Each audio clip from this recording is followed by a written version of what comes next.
মায়ের বকুনি, বাড়ি থেকে বেরিয়ে গিয়েছিল বছর 14 নাবালিকা। পরের দিন তার অর্ধনগ্ন দেহ উদ্ধার হয়।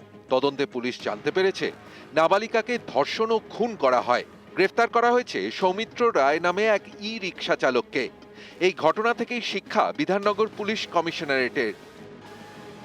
তৈরি করা হচ্ছে বিধাননগর কমিশনারেট এলাকার অটো, টোটো এবং ই রিকশা চালকদের ডেটাবেস।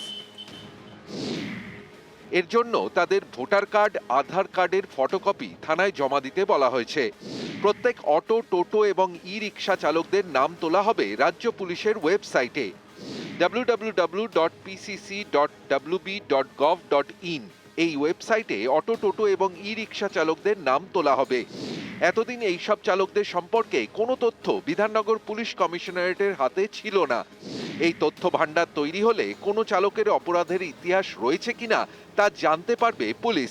কেউ কোথাও অপরাধ করলে তাকে ধরাও সহজ হবে। একটা বিষয় পরিষ্কার, এইটা হওয়াতে একটা বিরাট সুবিধা হবে যে সবার ডিটেলসটা পুলিশের হাতে থাকবে। কে কোথা থেকে একজন এসে হুট করে একটা টোটো বা অটো ড্রাইভার সেজে গেল আর সে ক্রাইম করে এলাকা থেকে বেরিয়ে চলে যাবে, এই সুযোগটা সে আর পাবে না। বিধাননগর পুলিশ কমিশনারেট এলাকায় প্রতিদিন টোটো চলে প্রায় 14,000, ই রিকশা প্রায় 12,000 আর অটো চলে প্রায় 11,000।